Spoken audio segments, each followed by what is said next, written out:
है कि आपने सिस्टम्स को बहुत कॉम्प्लिकेट कर दिया था, बहुत जटिल कर दिया था, हमने उनको आसान कर दिया।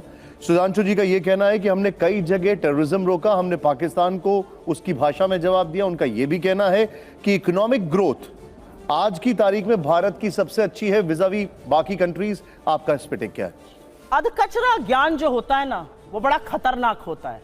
जैसे आधा सच पूरे झूठ से ज्यादा खतरनाक होता है। ये व्हाट्सएप यूनिवर्सिटी के स्नातक लगते हैं मुझे। मोदी जी ने एक काम किया है, दुनिया की सबसे बड़ी फेक न्यूज फैक्ट्री बनाई है और दुनिया की सबसे बड़ी व्हाट्सएप यूनिवर्सिटी भारत में स्थापित करी है और हर चरण चुंबक उसका सदस्य है।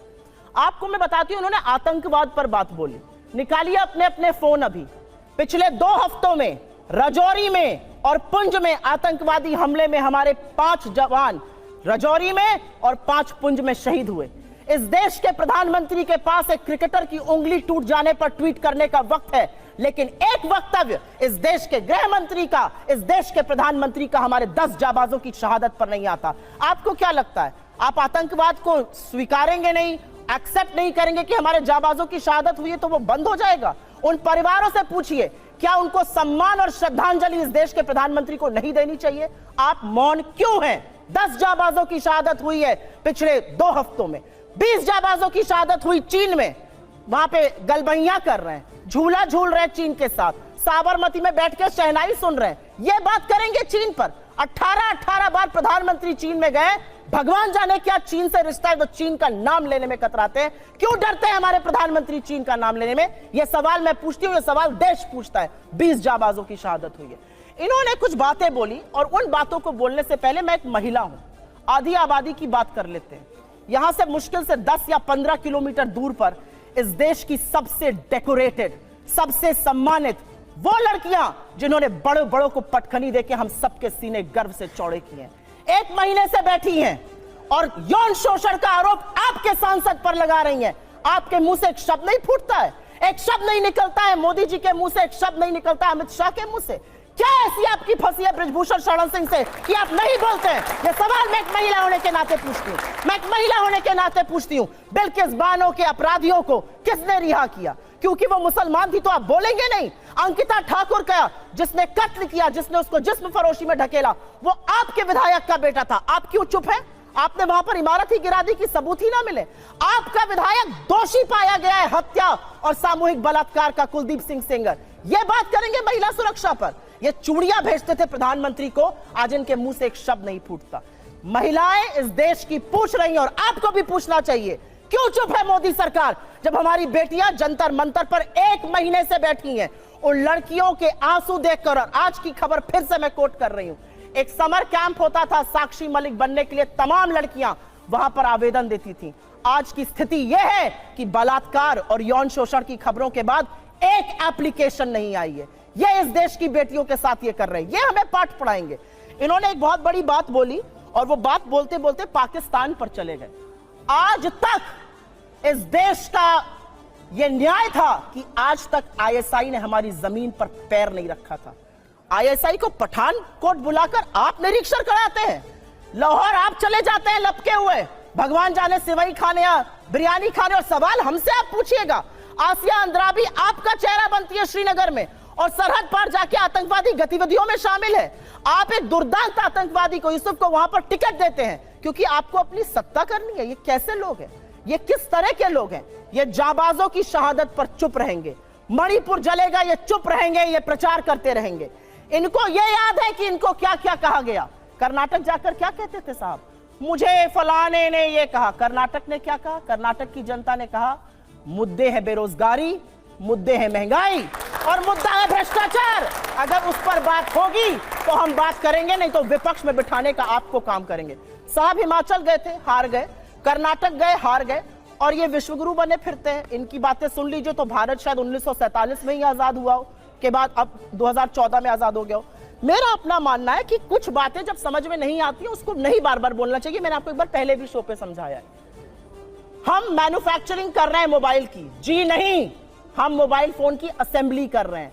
हमारा जो इंपोर्ट का बिल बढ़ा है वो इसलिए बढ़ा है क्योंकि हम उतना पार्ट असेंबल कर रहे हैं, वैल्यू एडिशन नेगेटिव है।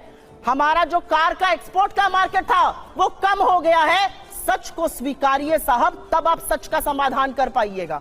बेरोजगारी नहीं है, महंगाई नहीं है, अडानी ने कोई महाघोटाला किया ही नहीं है, चीन है ही नहीं।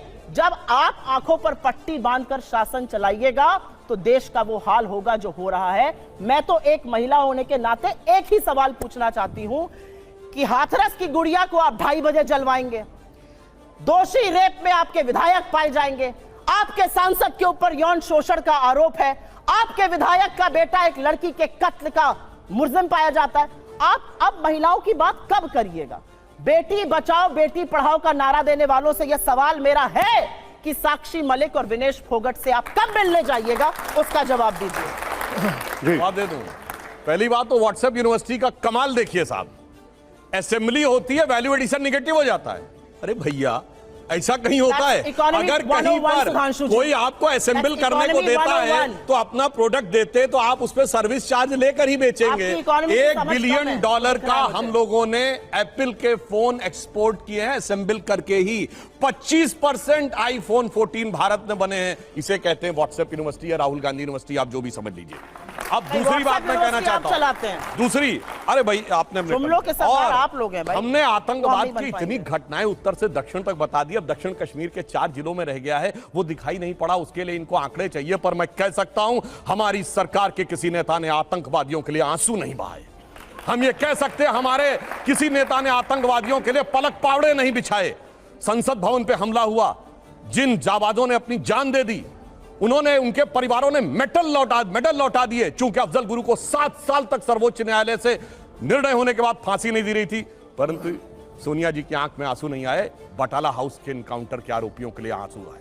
हमने किसी जाकिर नायक को शांति का मसीहा कहने वाले, इशरत जहां को बेटी कहने वाले, अफजल को हालात का मारा कहने वाले, हाफिज को साहब कहने वाले, ओसामा को जी कहने वाले, बुरहान वानी को भटका नौजवान कहने वाले आतंकवाद पे भाषण दे रहे हैं। क्या आप ये अब महिला की बात करता हूं, बिल्किस बानो की बात ये कर रहे हैं। 14 साल वो लोग जेल में रख के आए, मुस्लिम थी इसलिए बोला। इसी पश्चिमी उत्तर प्रदेश में एक मुस्लिम महिला थी इमराना, जिसके साथ उसके ससुर ने बलात्कार किया और मौलवी ने फतवा दे दिया कि अब आज से वो अपने ससुर की पत्नी और पति की मां हो गई। और जलवाए जलाल से वो मौलवी साहब विद्यमान थे, चू नहीं बोला। ये इनका महिलाओं के प्रति सम्मान था। हमारे यहां किसी ने नैना साहनी को तंदूर में जलाया, छोड़िए वो सब आरोप प्रत्यारोप। मैं तो 100 बात की बात कहना चाहता हूं, वो कहां गए उन लोगों का सम्मान करते थे जिन्होंने कश्मीर वैली में लिखा, छोड़ के चले जाओ हिंदुओं से और अपनी बेटियों को छोड़ जाओ। वो गिरजा टिक्कू जिसके साथ सामूहिक बलात्कार के बाद आरे से काट दी गई और चू नहीं निकला किसी के मुंह से। वहां एक किसी महिला एक के साथ नहीं, पूरी कम्युनिटी के साथ हुआ और सब मौन साधारण किए रहे, क्योंकि वो सेक्युलरिज्म का सुंदर संगीत था, उससे इनको वोट मिलने थे। कहते हैं आईएसआई भारत की धरती पे नहीं था। मैडम आपकी सरकार के समय में रिपोर्टें हैं आईएसआई के कितने मॉड्यूल्स काम कर रहे थे, और जो आप बता रही हैं वो कहानी तो बहुत पुरानी हो गई। उसके बाद तो जो ठुकाई हुई कहां, उरी में, जो कुछ हुआ बालाकोट में, उसके बाद Imran Khan as prime minister of Pakistan बोले पाकिस्तान की नेशनल असेंबली में, जो हिंदुस्तान ने किया है बालाकोट में उससे ज्यादा कुछ खौफनाक ये लोग करना चाह रहे हैं। आप ये सोचिए, आप शांति के कबूतर उड़ाते थे और हमने बाज उड़ाए हैं गुरु गोविंद सिंह जी की तरह। और आपने लास्ट में कहा शायद देश 1947 में, 2014 में नहीं, आप 47 से मानते हैं। ये राष्ट्र सनातन है, चिरंतन है, 1947 में पैदा हुआ नहीं है। इसीलिए इस राष्ट्र को कोई अपने को फादर कहने लगता है, कोई क्रिएटर कहने लगता है, कोई राष्ट्र का निर्माता कहने लगता है। ये राष्ट्र वो है। अब लास्ट में एक बात करता हूं, कर्नाटक बात कही, बिल्कुल अच्छी बात है, पर मैं पूछना चाहता हूं, कर्नाटक में चुनाव परिणाम आए, हम हारे और ये जीते, पर पूछना चाहता हूं, राहुल गांधी जी ने जाकर ये कहा था कि इंडिया में डेमोक्रेसी ऑलमोस्ट खत्म हो गई है, सारे संस्थान अब काम नहीं कर पा रहे हैं। तो मैं पूछना चाहता हूं, 2 सुप्रीम कोर्ट के जजमेंट आए जो आपने कहा आपके पक्ष में आए, उसके बाद अब इलेक्शन कमीशन सही है कि नहीं, ईवीएम सही है कि नहीं, आप डेमोक्रेसी से जीते हैं कि नहीं कर्नाटक में? मेरा मानना है कि अगर हम ईमानदारी से स्वीकार करते हैं हम कर्नाटक में हारे हैं, कांग्रेस को ईमानदारी से क्षमा मांगनी चाहिए कि आगे से हम अपने राजनीतिक हित के लिए विदेश की धरती से जाकर कभी इस देश को बदनाम करने की कोशिश नहीं करेंगे। और पुनः मैं कहना चाहता हूं, आज मैं विनम्रता से और चुनौती से पूछता हूं, G7 कंट्रीज और G20 कंट्रीज में एक देश बताएं जहां महंगाई की दर हमसे ज्यादा हो और विकास की दर हमसे कम हो। हम दुनिया में सबसे बेहतर स्थिति। अब आता हूं गलवान पे। गलवान में हमारे 20 सैनिक बलिदान हुए हैंड टू हैंड फाइट में। देखिए चीन पे इनको कितना भरोसा है। आप प्रैक्टिकली सोचिए, गोली नहीं चली, हाथ की लड़ाई में 20 लोग मारे गए, उधर से एक को घायल नहीं हुआ। यह होती है व्हाट्सएप यूनिवर्सिटी या राहुल गांधी से प्रेरित बुद्धि। ऐसा हो सकता है क्या? इंटरनेशनल मीडिया ने बताया कि 60 के करीब उनके सैनिक मारे गए। उसने एक घायल की भी सूची नहीं जारी की, पर चाइना के डाटा पे भरोसा है और भारत की सेना पे भरोसा नहीं है। और अगर मैं पूछूं, जो हमारे जवान वहां बलिदान हुए थे वो किस रेजिमेंट के थे पता है आपको? बिहार रेजिमेंट। बिहार रेजिमेंट का युद्ध उद्घोष जानते क्या है? बहुत घनघोर सांप्रदायिक लगेगा आपको। बिहार रेजिमेंट का युद्ध उद्घोष है बजरंग बली की जय, मगर वो इनको लगता है सांप्रदायिक। राजपूत रेजिमेंट का युद्ध उद्घोष है राजा रामचंद्र की जय, सुनिए। और जो हमारी गोरखा रेजिमेंट का युद्ध उद्घोष है जय जय महाकाली आयोरी गोरखाली। मगर अफसोस है कि भारत की ऊर्जा ओजस्विता के सारे प्रतीकों को सांप्रदायिक कह कह के आपने उनको भोथरा करने का प्रयास किया। और कर्नाटक में आज क्या हुआ? इनके राष्ट्रीय अध्यक्ष के बेटे आज ही बोले, कहे हम सांप्रदायिक संगठनों को नहीं वो करेंगे और आरएसएस को भी हम बख्शेंगे नहीं। अरे भाई, बड़े मियां तो बड़े मियां, छोटे मियां सुभान अल्लाह। और मैं इनसे विनम्रता से पूछता हूं, अब आप अपना वादा निभाइए।